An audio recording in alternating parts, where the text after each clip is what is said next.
Muy buenas tardes. Estamos otra vez en la ruta del pensamiento y los sentimientos. Ahora le estamos agregando los sentimientos, que es una parte fundamental del pensamiento.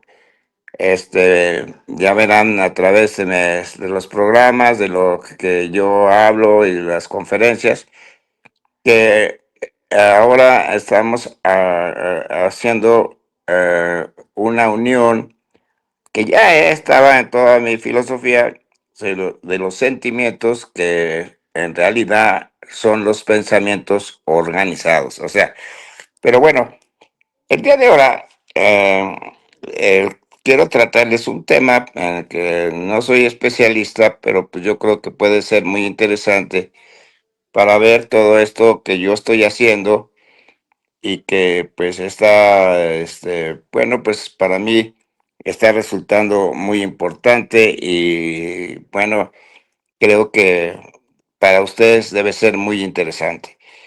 Les voy a hablar de la poesía. Bueno, como les digo, yo no soy un experto en poesía, a pesar que en una parte de mi vida me dedicaba a hacer poemas a cada persona que yo veía. O sea, era divertidísimo porque si yo me acercaba a ustedes, les hacía un poema de lo que ustedes hacían o de su vida. Generalmente era amigos, entonces me entretenía mucho haciendo poemas. O sea, esto pues me causaba mucha diversión. Usar algo que les gusta a los poemas, usar el lenguaje, pero les voy a decir por qué estoy tratando de hablar en este programa de los poemas y del lenguaje, porque pues es la base mucho de mi filosofía. Entonces, pues es muy interesante. Como les decía, yo me divertía mucho haciendo poemas y nunca hice un libro de poemas, pero hice bastantes poemas. O sea, eh, yo realmente no soy muy aficionado a la poesía más que como admirador de la poesía. O sea, no soy muy fan de la poesía, porque hay poesías que, que siente uno, o sea, que las toma uno, pero hay poesías, se puede decir, tan complicadas, que quieren decir muchas cosas, que solamente con una buena interpretación o con una guía o algo pueden significar mucho para los seres humanos. Pero creo que el poeta, pues, lo que quiere expresar por medio del juego de las palabras son sentimientos que él quiere ofrecernos, y a veces son muy complicados. Es como cuando a veces, si uno quiere, por ejemplo, como principiante, leer un libro de filosofía, pues casi no lo entiende uno porque tiene muchos conceptos, muchos significados, pues que solamente con la práctica, con el conocimiento se pueden entender. O sea, hay palabras que en filosofía son muy importantes, pero cuando la gente quiere interpretarlos, pues no tiene bases para poder saber o sea, qué significan. O sea, claro, ahora sí existen los diccionarios y existen pues muchas formas de poder interpretar las cosas. O sea, también hay herramientas para hacerlo, pero eso hace ya más complicado llegar a un conocimiento, porque imagínense, si en un libro de filosofía, pues cada palabra ustedes la tienen que ver en el diccionario o preguntarle a Google. Entonces, pues el método de aprender ese libro de filosofía se vuelve muy tedioso y muy difícil. Entonces, pero esa es la complicación muchas veces de los libros, de la filosofía y pues la poesía. es una experta en hacer este tipo de juego de palabras para que nosotros tengamos la capacidad de entender lo que nos quiere decir el autor. O sea, pues, entonces, hay poesías que realmente son, que nos llegan a nuestra vida en una forma que la comprendemos porque la comparamos, la vemos, la admiramos. O sea, por eso la poesía, pues sí, para mí es una forma, es un lenguaje, pues como lo imaginamos, poético. O sea, le podemos agregar que es muy musical. O sea, es como cantar, no más que tal vez sin acompañamiento de una guitarra.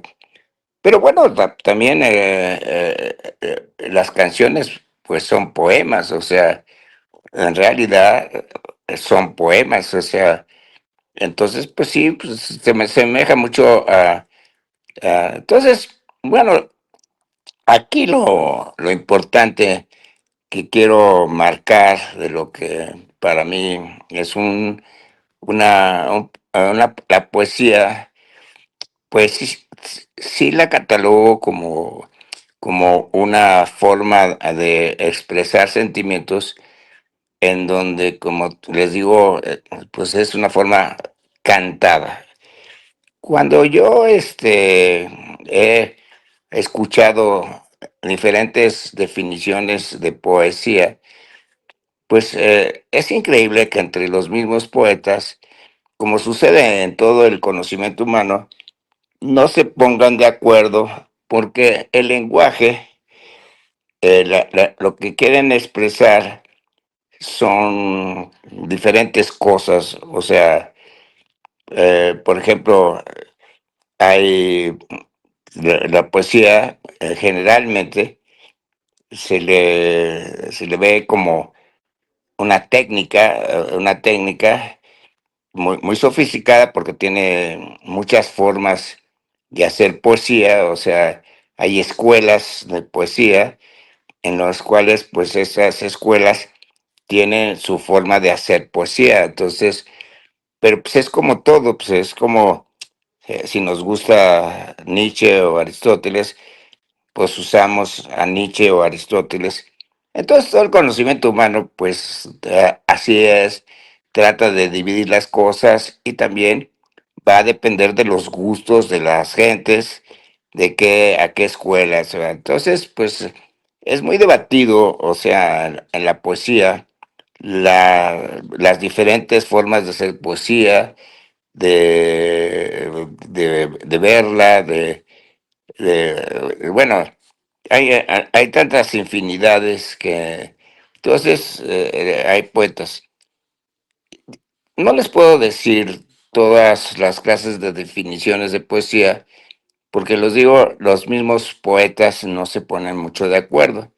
Pero hay una que a mí me encanta y que pues espero que les guste a ustedes, que es la poesía, es la vida misma. O sea, y la vida misma, pues es fantástica esa definición, porque lo que quiere expresar la poesía, pero también la literatura y también la ciencia, pues es la vida misma.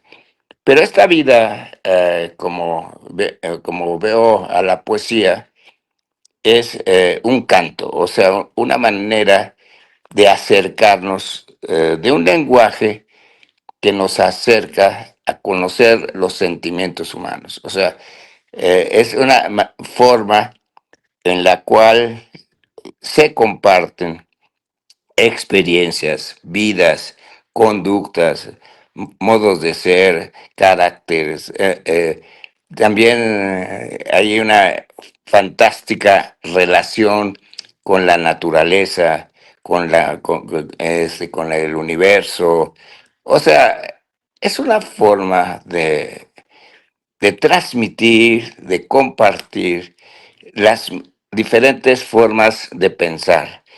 Y eso se me hace una manera de ver a la poesía como algo extraordinario y algo que nos puede llegar al alma. O sea, yo creo que los poetas, en realidad, lo que quieren es llegar a nuestra conciencia para decirnos cómo ellos ven la conducta humana, los hechos, todos los sentimientos. Esto, pues, lógicamente también lo ve la literatura, no más que son diferentes formas de expresión de los humanos, o sea, pero la poesía es como algo que, pues, agradable, o sea, como que, claro, también hay poesía dramática o triste o violenta, pues hay de todo.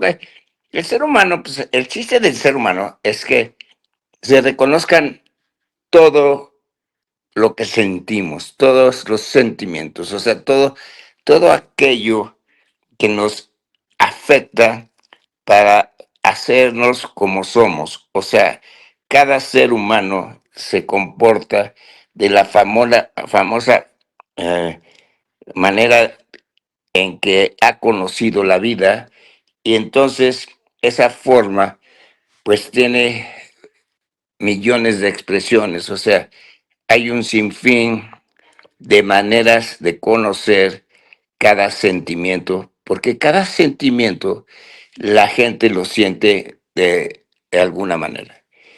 Pero el poeta, también la literatura, nos tratan de dar guías, como la ciencia también nos trata de dar guías para entender la magnitud de lo que puede ser un sentimiento. O sea, por ejemplo, el odio, pues tiene muchas maneras de ser el odio. O sea, el odio cada quien lo va a comprender de la manera que lo siente.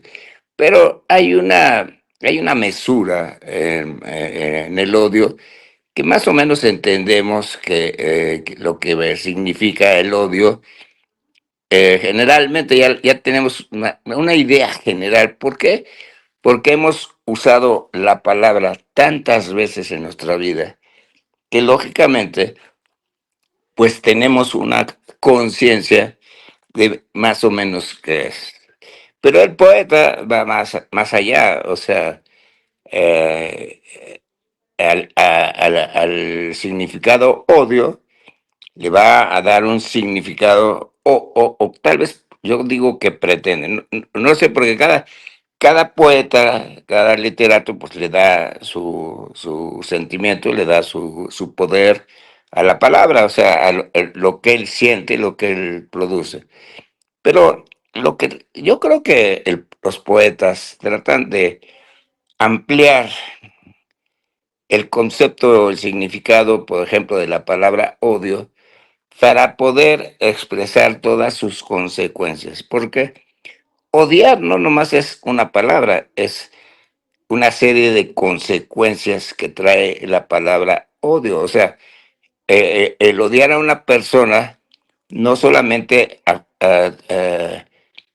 eh, puede afectar a la persona que uno odiamos, sino que nos afecta más a nosotros, no porque no la sintamos, sino que en alguna manera el cuerpo de nosotros pues tiene una reacción al odiar. Al odiar, pues uno se siente enojado o se siente perturbado o se siente triste o sea, las consecuencias de cada palabra pues son muy variadas, o sea, y eso es lo que trato yo de explicar en mi filosofía y que, por desgracia, ni en la psicología ni en la neurociencia se, se amplía en la forma que yo se los estoy dando, pero bueno, pues siempre habremos algunos locos que tratamos de explicar más a fondo esto, Pero también creo que no soy el único, creo que debe haber muchísimas personas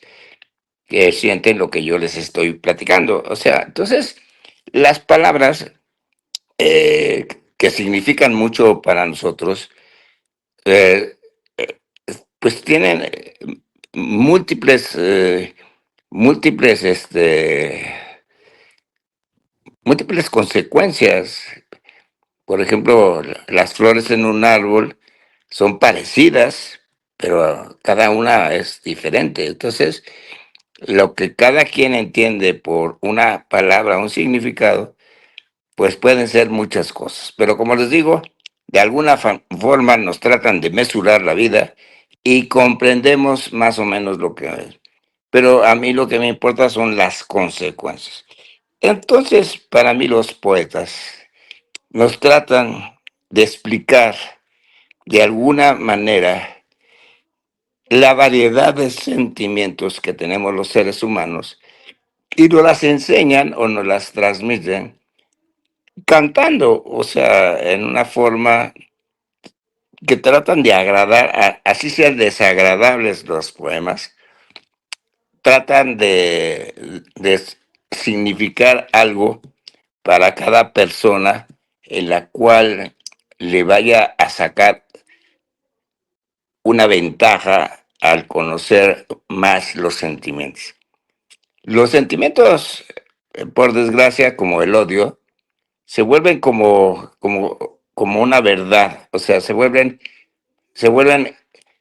yo odio, entonces se dice, Gerardo odia a la gente, o sea, entonces ese significado se vuelve muy, no muy dinámico, a pesar que tiene que ser dinámico, no se vuelve muy dinámico porque entonces ya se estereotipa a las personas y le dice, Gerardo odia a Pedro. Entonces, en ese momento, pues ya quedó que ya odia a Pedro. Pero no se ve por qué puedo odiar a Pedro. O sea, no se ve por qué odio a Pedro. O sea, el poema nomás dice Gerardo odia a Pedro. O sea, pero pues, no es tan facilito porque el odiar trae también su historia, o sea, la historia de odiar a una persona no es una historia facilita, o sea, tiene que haber otros acontecimientos, otra historia, otra memoria, y otras circunstancias, y pueden influir muchas cosas. Por ejemplo, en el odio puede aparecer que yo odio a una persona porque se metió con mi familia, o se metió con mi empresa, o se metió con mi país, o se metió contra mi bandera. O sea, hay tantos motivos por los cuales yo puedo odiar que entonces ahí ya se complica más la situación, porque ya la situación, ya el odio, ya no es la palabra odio, yo odio porque se me da la gana odiar. No, o sea, el motivo de odiar es lo principal del juego de esas palabras, de la palabra odio, porque si nomás vemos la palabra odio, pues sería como pues, algo así que se me ocurre odiar, o sea, entonces las palabras empiezan a significar no solamente lo que quieren decir, o sea, la palabra odio ya no significa nada más eh, un significado, y empieza a moverse el significado en muchas ramas. Pero ¿qué ha pasado con la humanidad? O sea, la humanidad, a través de millones de años, eh, ha, ha- ha hecho algo que yo trato de explicar en la filosofía, en el sentido de que la palabra odio es una palabra que nos hechiza, o sea, es como la palabra Dios o la palabra amor. Las palabras hechizan. Y eso hace, lo trata de lograr el poeta, o sea, el poeta es un hechizador que con las palabras nos quiere hechizar. Y la humanidad se hechiza con lo que significan las palabras. Entonces se les da un grado superior, un grado de un valor inmutable a los significados. Entonces la palabra se vuelve bastante complicada. Pero ¿qué pasa que con los poetas? Los poetas están viendo a la palabra como el principal material de su trabajo. También los literatos. Entonces, si ustedes ven o les enseñan, generalmente les enseñan que la palabra en los poetas es lo más importante, porque el juego de palabras es el trabajo de los poetas.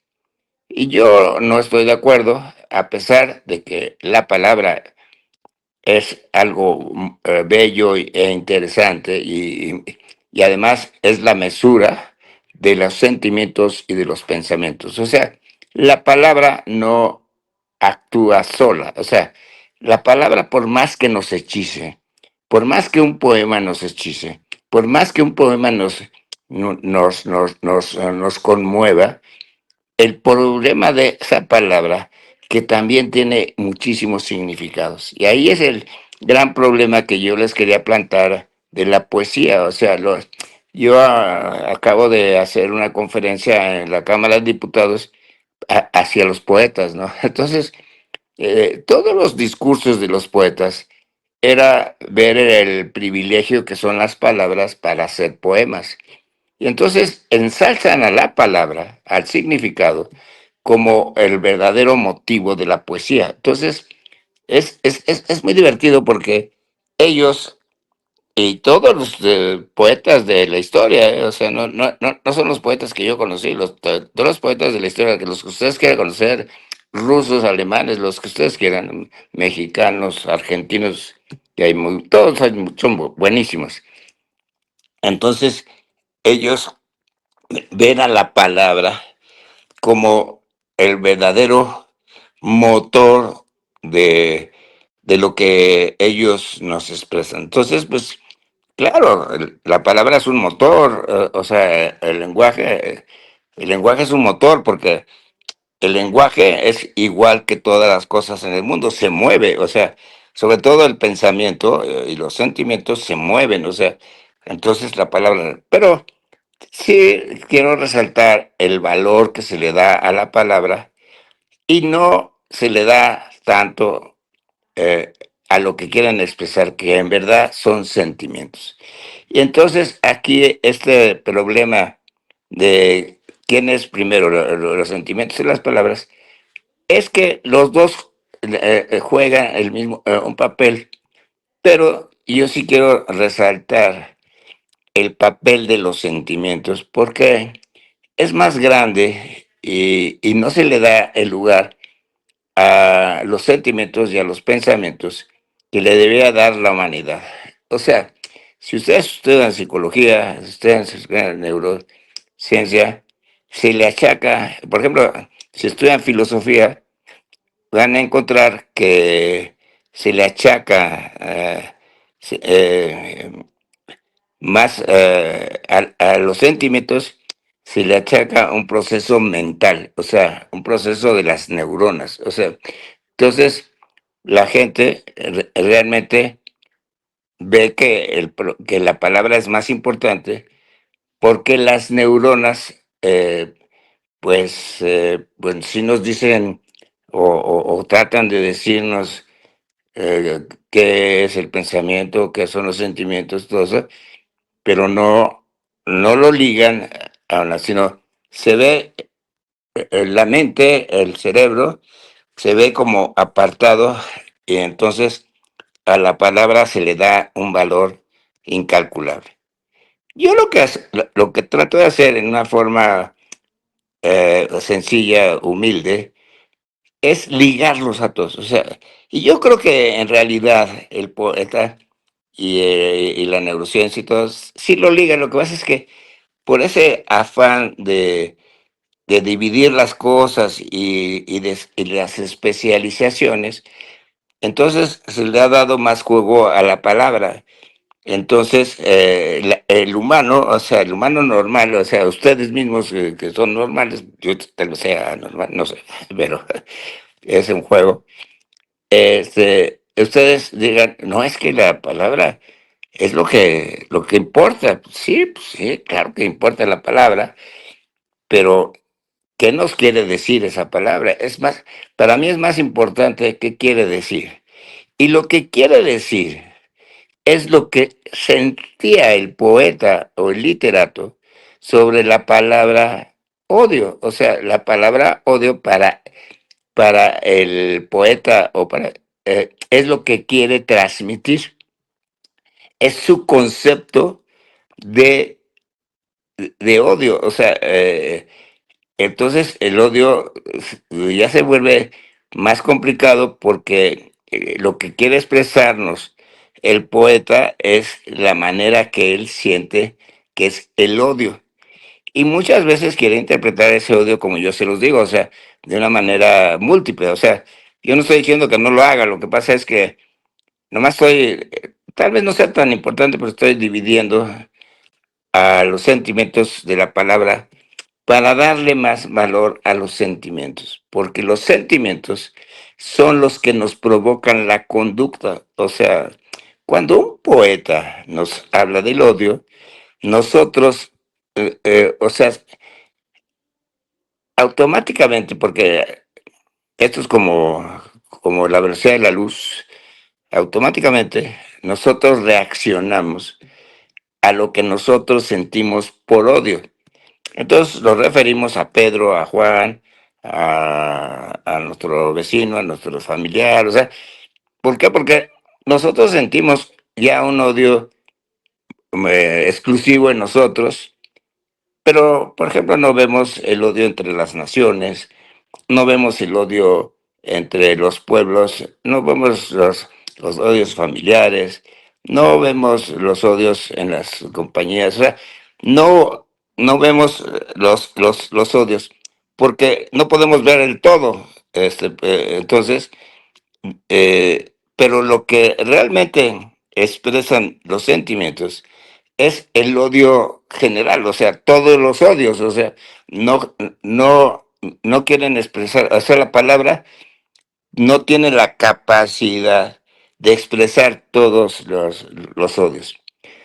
Les voy a contar como una anécdota un pasaje en un libro de Borges que se llama El Arler, eh, que nos muestran eso que les quiero decir en una forma poética. Y Borges lo logra expresar en el Arlet. O sea, para mí es fascinante que, como les digo, no es tan fácil de entenderlo, pero ya cuando uno lo comprende, la verdad es fascinante. O sea, él ve al universo como un universo completo, como un todo. O sea, que así son las palabras, hay que verlas como un todo.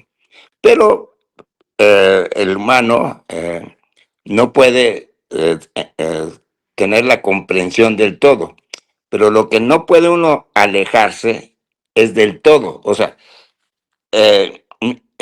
por medio del pensamiento puede uno separarlo en partecitas. O sea, que eso es lo que ha hecho el humano. O sea, como no puede ver el todo, no puede ver todo el universo, ve una parte del universo. Entonces, pero la verdad quiere significar que no hay nada en el universo que no tenga que ser expresado con el todo, aunque no lo conozcamos. O sea, eso es aquí lo que es más bonito en la poesía de Borges, en el sentido que, ok, nos dice, miren, si ustedes quieren hacer parcial el conocimiento, se vale, o sea, está bien, pero no pueden olvidar el todo. Y eso es para mí en mi filosofía algo fantástico. O sea, cuando la gente quiere decir, por ejemplo, que el lenguaje está en el cerebro, pues es un reduccionismo gigantesco, porque no está viendo el todo. O sea, nomás está viendo que el cerebro tiene el lenguaje. Entonces dice uno, bueno, qué maravilla de cerebro. O sea, pues imagínense que él tenga el lenguaje. O sea, para Borges sería que el cerebro tiene todo. Entonces, ¿en qué se convierte el cerebro? En un Dios. En un Dios que todo lo puede, que todo lo puede manejar. ¿Por qué? Porque así es la ciencia. La neurociencia ve el todo en el cerebro. Entonces, dicen, no, pues aquí está el cerebro, la memoria, está todo en el cerebro. Entonces, llega al cerebro y pues, es algo como maravilloso. O sea, se encuentra uno que el cerebro, pues es, como les digo, un Dios que tiene todos los sentimientos, se maneja mucho, que tiene la felicidad, que tiene, bueno, el cerebro, entonces no se ve el todo. Entonces es lo mismo que las palabras. Se usa la palabra cerebro para significar el universo completo. El universo de todo lo que es la conducta humana, el cerebro lo tiene. Entonces imagínense lo que estamos diciendo, ¿no? O sea, que también ya se está aceptando en la neurociencia y en la psicología, que imagínense qué pasa con el, por ejemplo, el tiempo, el pasado, el presente, el futuro, que significan tanto para la conducta humana. ¿Qué significa, imagínense, el aire, el viento, la energía? O sea, como si nada de eso estuviera en, en el lenguaje. O sea, se considera que el lenguaje es una capacidad de una parte del cerebro. Pero imagínense eh, que está quitando, le están quitando al cerebro todo su origen. Su origen es igual que cualquier cosa del cuerpo. O sea, el cuerpo es igual que una galaxia, nomás que en diferente forma de organizarse, pero pues, se puede decir que somos lo mismo o muy parecidos. Es como los monos y los nosotros, pues, no somos iguales, pues somos muy parecidos. Entonces aquí está el gran problema del lenguaje, en el cual se le achaca que es del cerebro, entonces se le achaca que los significados sean la verdad que expresen. Entonces el amor es el amor. Todo eso nace de pensamientos de Platón, de Sócrates, en el que se clasifican las cosas, el lenguaje se clasifica y se le da un valor absoluto. O sea, entonces aquí empieza la guerra de los absolutos, que ha sido el gran problema humano, que ya se acepta que no hay absolutos, pero el humano le encanta hacer absolutos, entonces le da al lenguaje un valor de otro Dios. O sea, le dicen, por eso les digo que el lenguaje nos hechiza y verdaderamente nos hechiza. Imagínense la palabra de Dios. O sea, ya no importa si existe o no existe Dios. Ese es otro tema de que va a depender del sentimiento de cada quien. Para unos sí existe, para otros no. Pero es lo que la gente siente, que sí existe o no existe. Pero para la gente que existe, claro que existe. O sea, pues es dificilísimo decirle que no existe, porque pues, para él sí existe. Entonces, el lenguaje eh, se usa de la manera de que nos hechiza, la palabra Dios, pues imagínense, ha hechizado a los seres humanos por millones de años. O sea, millones y millones de años. O sea, es un hechizo impresionante. Imagínense la conducta humana, cómo se ha regido por un concepto que en sí mismo no nos dice nada. Lo que nos dice el concepto es lo que dice el hombre. O sea, el hombre le pone un significado al concepto. O sea,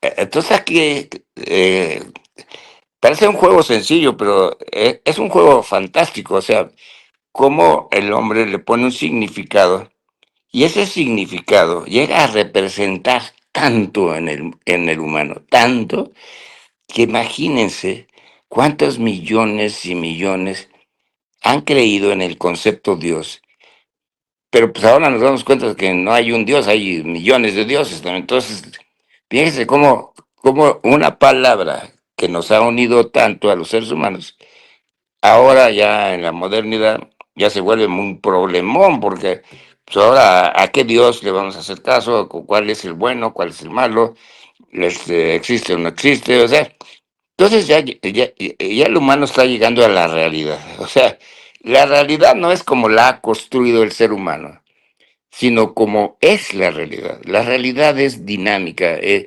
explosiva, es caótica. Entonces, tenemos que trabajar con ese caos que son las palabras.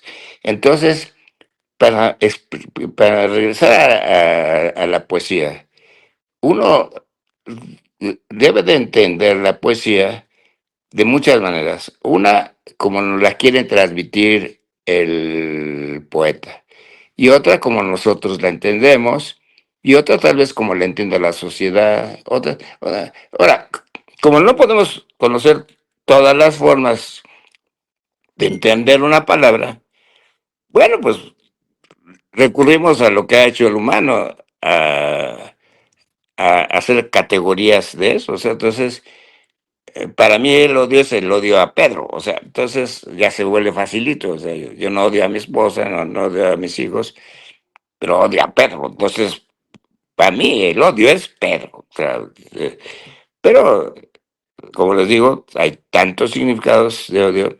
Pero entonces, este juego de palabras que usa la poesía, a veces son así hechizos. O sea, lo que tratan es de hechizar a la gente. Por ejemplo, para mí me hechizó, o sea, la verdad me fascinó, o sea, y es una palabra, o sea, es una palabra que creó Borges, que, que tiene un significado filosófico gigantesco. Ah, ahí pueden reconocer todas las filosofías que a ustedes se les dé la gana, o sea, pueden reconocer a Platón, a Aristóteles, a Spinoza, a Nietzsche, a todos, con esas. Pero muy interesante es Nietzsche y Spinoza en el sentido de que ellos ven la totalidad del mundo, del universo, ¿no? O sea, entonces, no sé, espero que les esté gustando todo lo que estoy diciendo, porque es hermoso las palabras como las quieren usar los poetas, es digno de es digno de transmitir, porque para mí lo lo que transmite la poesía y lo que transmite la literatura son el conocimiento de las diferentes personalidades y las diferentes formas de sentir.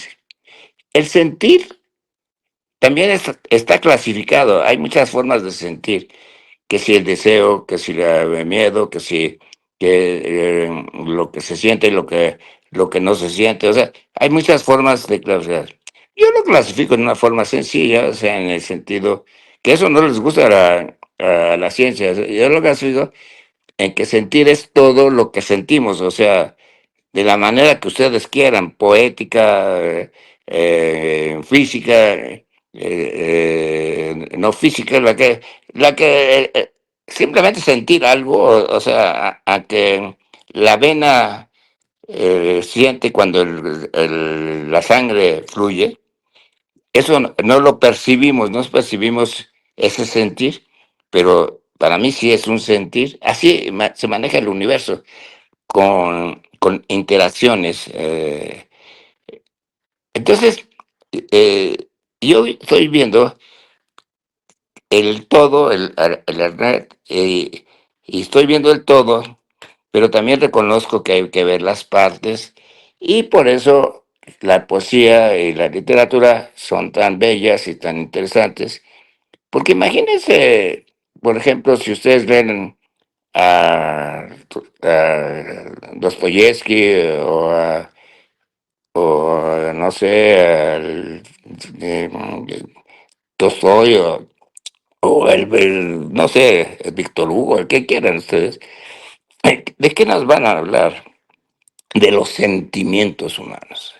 Entonces, la variedad de literatura que hay, la variedad de poesía que hay, nos indica que hay un mundo de cada sentimiento, o sea, que cada sentimiento trae miles de ramificaciones, o sea, a cada quien nos va a decir el sentimiento del otro lo que nosotros sentimos. Eso es complicadísimo porque imagínense en la física estar uniendo eh, tantos sentimientos, pero ¿cómo le ha hecho el ser humano para hacerlos? Pues una de las maneras que lo hizo es por el medio del lenguaje, o sea, es mesurando el lenguaje. Entonces el lenguaje, el principal motivo que tiene es la mesura. Y la mesura no está en el cerebro, está en todo el universo. O sea, entonces también el caos está en todo el universo. Entonces, cuando nosotros queremos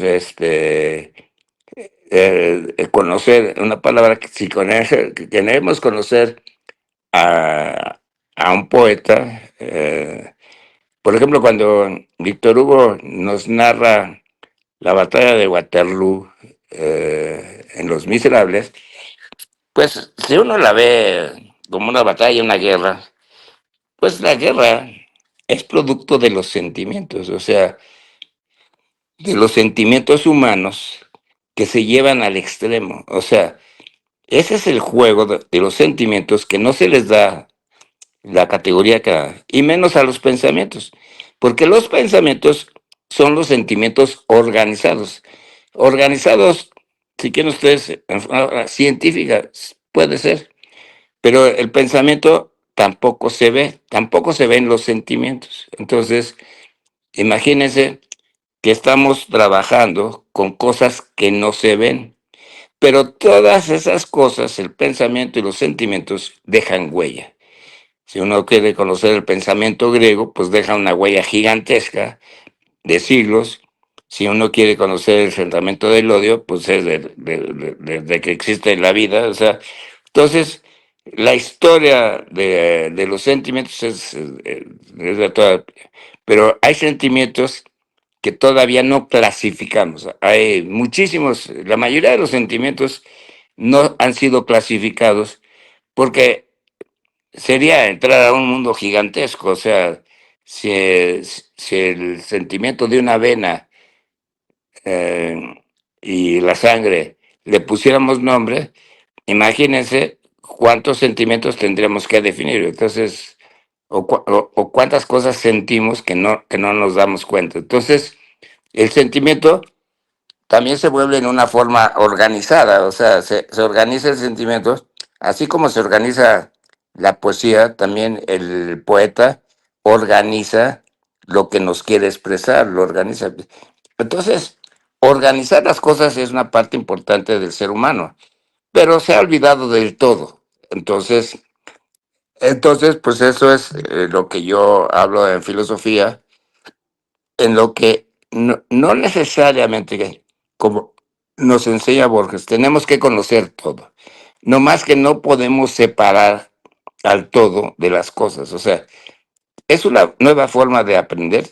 Yo creo que sí, es sumamente novedosa, es algo diferente, pero yo creo que es una forma en que el humano debe ir aprendiendo, porque ahorita no lo hacemos totalmente. Tal vez mucha gente sí lo hace, o sea, yo no digo que yo sea el único, ni Borges, o sea, pero simplemente entender cómo funciona el universo. El universo funciona con el todo y lo hacemos parcial, pero no lo podemos hacer tan parcial que se vuelva un hechizo. O sea, lo que ha hecho el humano es hacerlo tan exacto, el odio, del amor, el Dios, o sea, quiere una exactitud, o sea, el Dios es Jesús de Nazaret. Entonces, pues ya se quedó ahí que Jesús de Nazaret es Dios y para la gente es inamovible eso. O sea.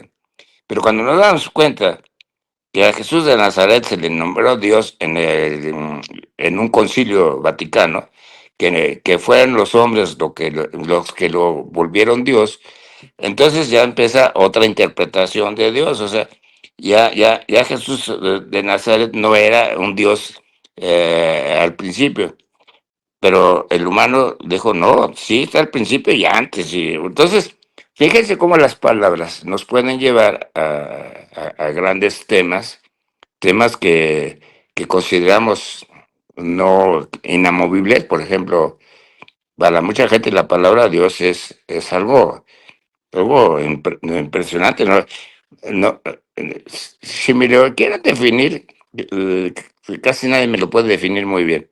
Pero el concepto de Dios para la gente es el concepto de conceptos. O sea, es una palabra increíble. O sea, es una palabra que no podemos cambiar. O sea, pero entonces ya la filosofía, la ciencia, la poesía empieza a cambiarla, empieza a transmitirla de diferente forma, y entonces ya empieza una complicación. O sea, pero esa complicación también es natural. O sea, esa complicación que de lo que yo les estoy hablando y que Borges les está hablando, esa complicación del saber, es una complicación que tenemos que vivir y que tenemos que aceptar. El ser humano ha querido simplificar las cosas para conocerlas. Por eso existe gente como Platón, o existió gente como Platón, que hacía que las cosas fueran lo que son, la justicia, la verdad, Dios. O sea, las palabras significaban lo que decían. ¿Y qué decían? Lo que decían. O sea, ni Platón nos las pudo explicar muy bien, porque el pobre Platón se encontraba también con el problema del mundo sensible. Y el mundo sensible, pues, es el mundo de los sentimientos. Entonces, a la neurociencia, los sentidos, el sentimiento es una parte del cerebro, pero no es todo el conjunto del universo. Entonces, imagínense lo que le estoy diciendo. Le estoy diciendo tal vez algo que digan, bueno, este señor está loco de decir que todo está junto y que todo, y que tenemos que entender todo. Pues no deberíamos alejarnos del todo, pero, pero sí tratar de darnos cuenta que el todo está implícito en cada cosa, en cada significado, y que aunque no lo podamos expresar como Borges nos decía, que no se puede expresar, por lo menos darse cuenta de eso. Entonces, yo lo que trato de explicar a la neurociencia, que no encierre el pensamiento, los sentimientos, la felicidad y todo en una sola área del universo, que es el cerebro, sino que lo amplíe a todo el cuerpo, a toda la naturaleza, al universo completo. Entonces el cerebro se vuelve una parte importante, pero no la única, no la definitiva, no la productora de todas esas cosas que le dicen, porque es un exceso. Eso no quiere decir que no, el cerebro no tome parte de todo eso. También una célula es el todo. O sea, la célula expresa el todo. Una montaña expresa también el todo. O sea, cada cosa que existe en el universo expresa el todo, pero no lo podemos entender con todo. Por ejemplo, un árbol, que en la poesía es muy importante, un árbol, pues había que entenderlo de que necesita agua, de que necesita comida, de que necesita movimiento, que necesita una forma, que necesita organización, que necesita vivir con el caos. O sea, imagínense todas las cosas que ya la palabra árbol ya no significa lo que para Aristóteles era árbol, que era una planta y nada más una planta. Aquí ya, yo ya los enredé, pues ya metí que la planta no, el árbol no es el árbol es una infinidad de cosas. Pues es lo mismo que sucede con el lenguaje. El lenguaje no es una misma cosa, pero nos ayuda a poder identificar más las cosas. Pero el lenguaje se ha quedado muy corto. Ya el lenguaje ya no expresa lo que los filósofos del lenguaje nos han querido decir. O sea, hay grandes filósofos del lenguaje que le dan una importancia, igual que los poetas, al lenguaje. O sea, le dan un carácter de hechizo de Dios, de algo magnífico, medio platónico, pero ellos mismos aceptan que inciden otras cosas. Lo que pasa es que al lenguaje lo separan de la mente, como ellos dicen, lo separan del cerebro, entonces le dan al lenguaje un carácter más.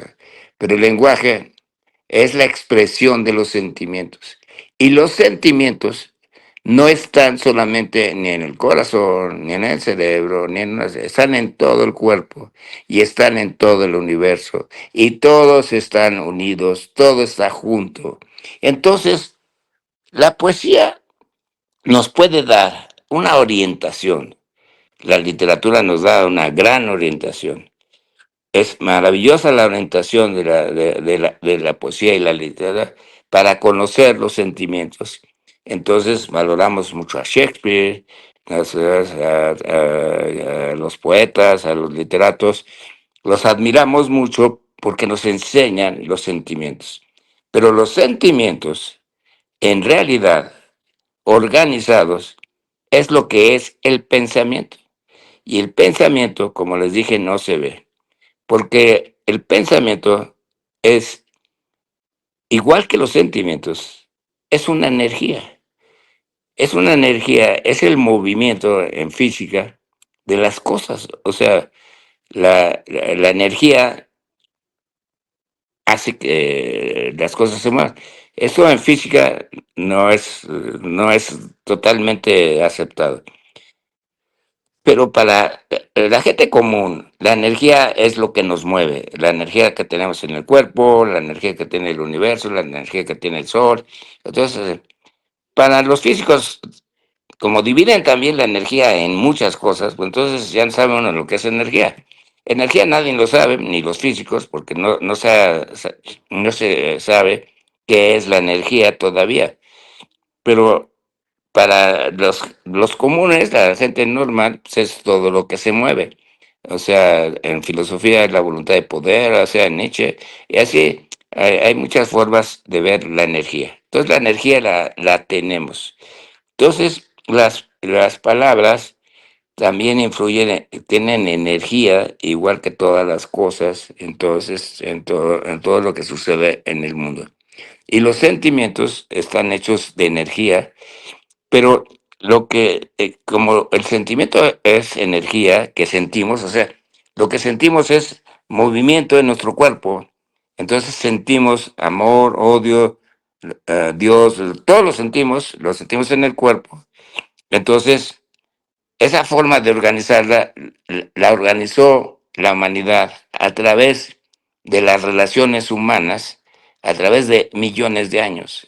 Esos millones de años nos enseñó a clasificar qué era el amor, qué era el deseo, qué era, o sea, sintiendo nos fuimos formando y formándonos nos hicimos los pensamientos, o sea, sintiendo, sintiendo amor, calor, sol, sudor, hambre, al sentir todos nuestros sentimientos y nuestros instintos.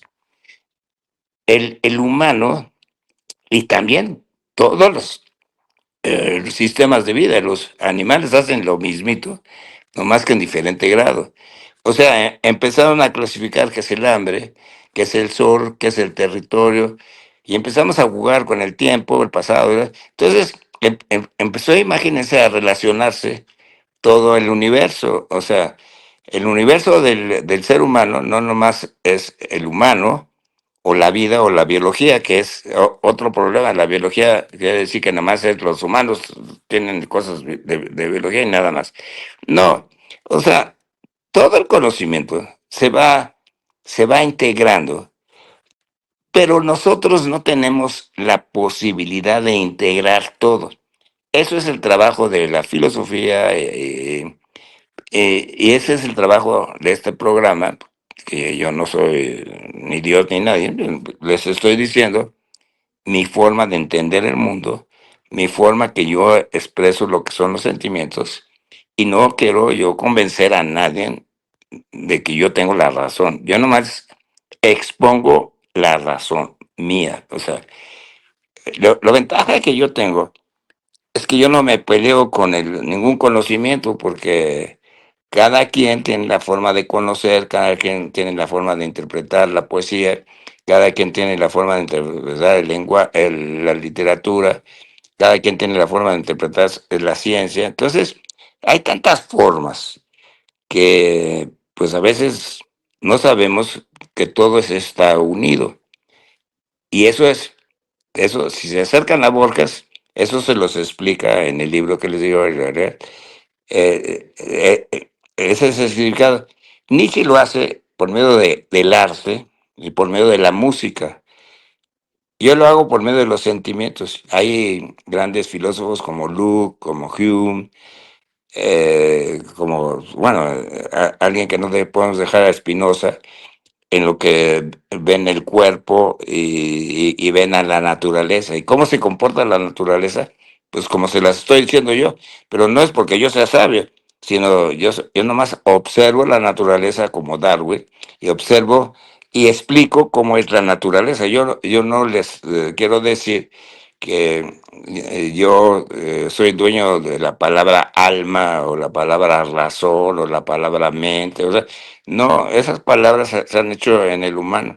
Yo nomás les digo cómo se han construido esas palabras y cómo nos han hechizado, y cómo esas palabras no son integradoras del conocimiento. O sea, parcializan el conocimiento.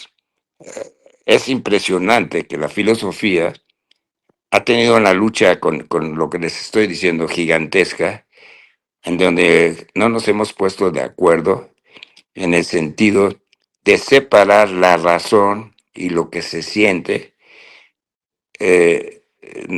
Pero también hay gente que la ha querido unir. O sea, aquí mi propuesta es, aunque no podamos unir al todo,